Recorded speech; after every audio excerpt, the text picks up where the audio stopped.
Hey fam, how are you doing today? Welcome back to my channel. My name is Toby Achilme. Here on this channel, we'll talk about topics, tips and tricks that will help us grow fearlessly to the best versions of ourselves. If you're a returning subscriber, thank you for being here again. I hope you enjoyed this video as much as you've enjoyed the other one. And to my new viewers, thank you so much for stopping by today. I hope you stick around. Please click the subscribe button so you get to see when we have new videos up on this channel. Today we're going to be looking at a book review, and we are reviewing Power Moves by Sarah Jakes Roberts.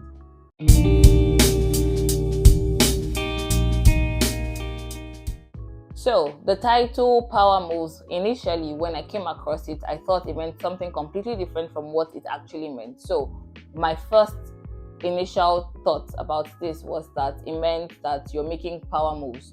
So you're doing powerful things, you're making powerful actions, or you're taking powerful actions. But then I started to listen and see Sarah Jakes Roberts, who is the author of this book, go for book tours and just talk about the book in her sermons and on Instagram or on social media. And then I quickly realized that what I thought is not what the book was going to be giving. So from the book, first listen, first read, you quickly realize that when she says power moves, she's talking about the action power moving. So power moving from one source to another source to another source. That is what she meant by power moves, and not you making powerful moves. Of course, when power moves, it leads to you making powerful moves, but that's not what the book is based on. It's based on source and then the channeling of power that moves through us.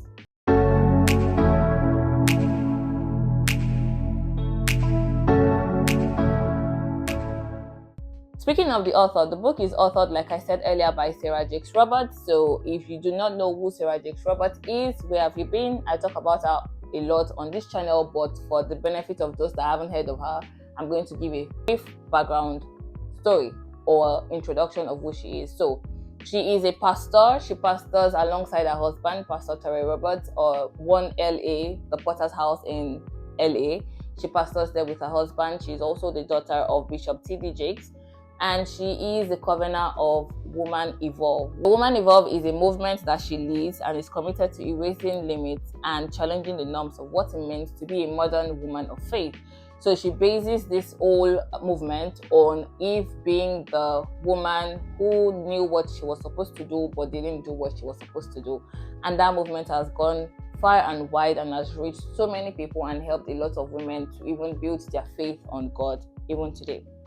So this is who she is. She's a pastor, she's a conference speaker, she's a TV host, and just an amazing woman doing powerful things for God.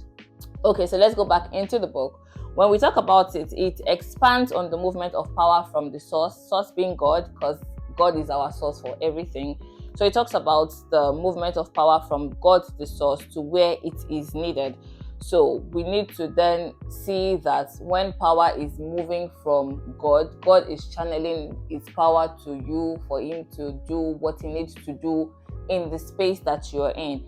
And one thing that sticks out to me, so I'm going to be looking at my notes because, like I said earlier, it's a book review and I do not want to go out of context of the book. So she says that when you are more self-conscious than God-conscious, then you begin to apply pressure to the power that should flow through us. And this is not a good thing, because it's not like applying pressure in a way that produces better results. It is applying pressure in a way that focuses on you doing the things that you think that you're supposed to be doing, rather than God doing the things that he wants to do through us. So this is not a great thing, because power should always be God conscious.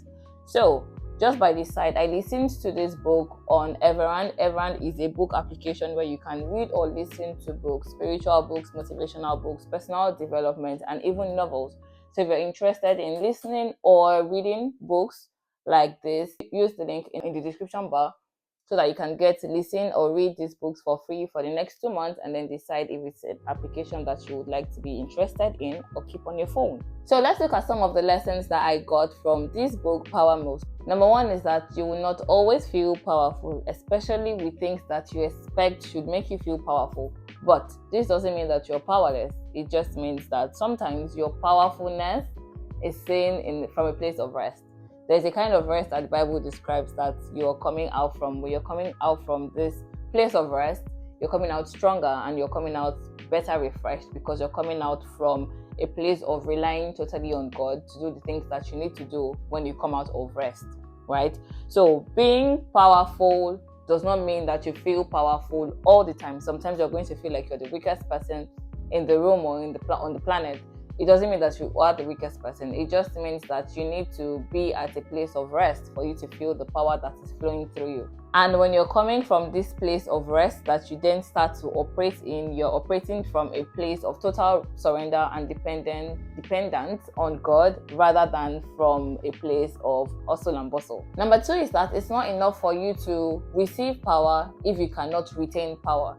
You need to be able to retain the power that you receive, the power that is flowing through you, for you to know what exactly it is that you need to do with power that is flowing through you. And this is not coming from a place of you want to show off that you're a powerful person, but it is coming from a place of understanding that there are responsibilities that comes with power that flows through us. When God releases power upon you, it's not releasing it for you to show off or for you to just feel like you're a powerful person on earth. It comes with responsibilities. And you need to understand that it comes with these responsibilities and you need to be dedicated and committed to it. So if you look at the book of Acts chapter 1, where Jesus tells his disciples that he's going to release power upon them, it comes with an agenda. There is a responsibility that comes with that. It is that you're going to then be my witnesses because you have this power on you. So when there is power released upon you as a person, when God decides that he wants to flow power or let power flow through you, it's not flowing because it feels like there is no other person. It's because there is a responsibility attached to power flowing through you. So you need to be a person that can not just receive power, but you can retain power for it to do what it needs to do through you. God gives us power because there is an assignment that needs to be fulfilled. And that assignment, like it or not, needs to be fulfilled through you. And so he releases his power through you to fulfill the assignment that he has for you. But the moment you make winning and success about the victories that you have won and the obstacles that you have been able to cross, then power has shifted again from God getting the glory to you getting the glory. And we already established that power needs to be God-focused, God-conscious, and not self-conscious. So when you begin to mark your score based on the victories that you have and the successes that you have, then you are already taking focus away from God being the source and God getting the glory to you getting the glory, because you start to think that it is by your own doing, and we know that it is not by our strength. We do not prevail by our strength. The things that we're able to do because God lets us do these things. Once you are focused on your winning, on your success, on your achievements, then you have taken your focus off God, you've taken your eyes off God, and your eyes are now on your abilities, the things that you can do, which very quickly will fail you. Number 3, the thought that you don't know if it is God that is working or if it is God's idea that you are working with is an excuse that we need to stay away from. We need to avoid this excuse as quickly as you can. Why? Because if you do not do anything about your dream, your vision, the gifts and the talents that God has given to you, God has put inside of you, there is no way that you're going to know if it is God that is doing it or if it is you that is doing it. And I like to think that when there is an idea that is dropped in your heart or in your spirit, when you have a goal, you have a dream, or you have a vision, the only reason why you have it, if you're a person that is connected to God, that means that you have a relationship with God, then it is God's desires that are dropped in your heart that needs to be operated or worked on by you. It puts it in you because it wants you to be the person that carries on the challenge of doing that particular task. So most of the time, more than half of the time, when you think that you have an idea and you're not sure that it is God, chances are it is God that has put that idea inside of you for you to work with.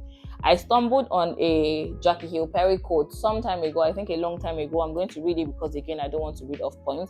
And what she said was that God is more than able to sanctify your motives. So that means when you're even at a point where you think that what you want to do, you don't know if it is God that is telling you to do it. If your actions and your reasoning is right, God is able to make it his own because he wants you to be a person that carries on with this assignment. So you just see clearly again that you thinking that it is not God's idea is just exactly an excuse that you don't want to have. Because even if it did not start off being God's idea, God is able to make it his idea. That's the whole point of him being God. He's able to make things work together, and everything is always going to work together for your good.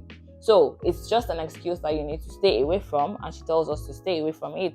So even you not knowing that it is God's will shouldn't be a thought that you want to meditate on. You don't want to ponder on it because it would weaken your ability to do the things that you need to do.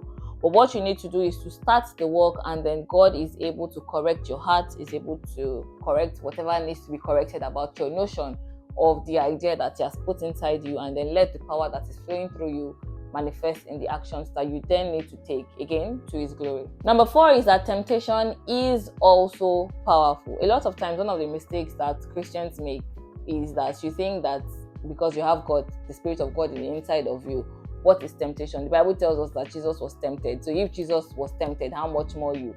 But we then think that we have so much power that you can be in temptation and overcome temptation. I don't even know if that makes sense, but it definitely made sense in my head when I was thinking about it in this way. Winning temptation is not just going to be about ignoring or acting like you are not faced by the temptation. It's best for you to acknowledge that there is temptation, that you are tempted by something.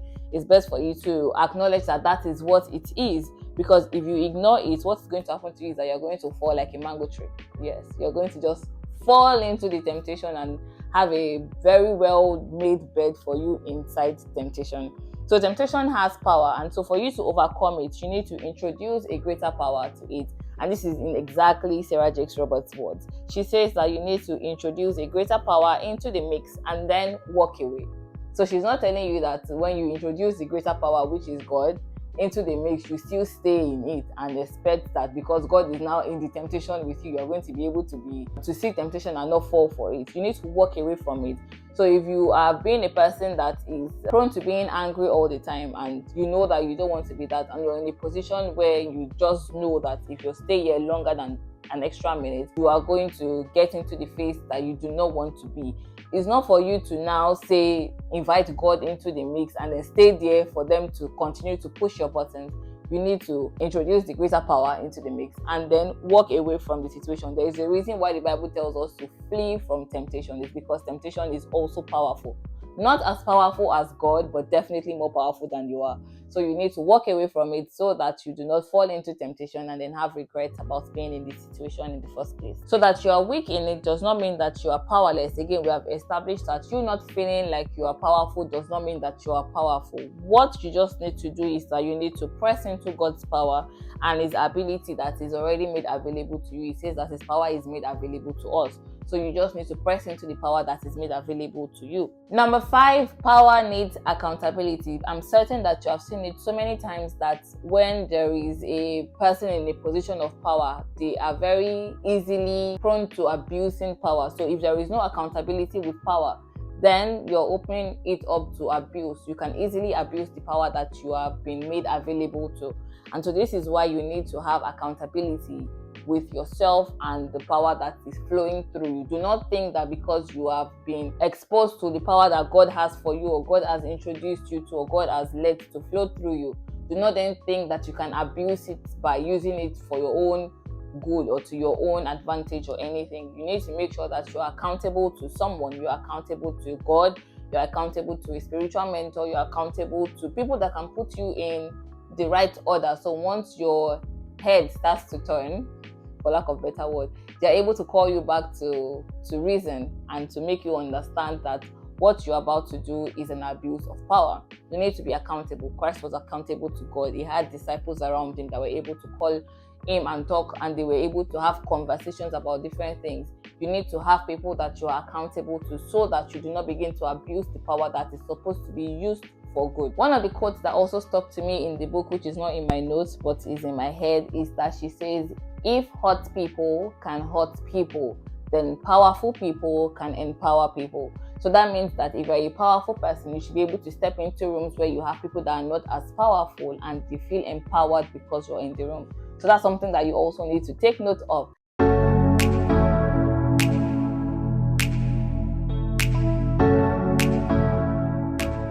So this is my review of Power Moves by Sarah Jakes Roberts. Obviously, you can see that I was blessed by the book and I had amazing things to say about it. I definitely think that it's a book that you should read, especially if you want to understand the power that you have as a child of God and as a believer.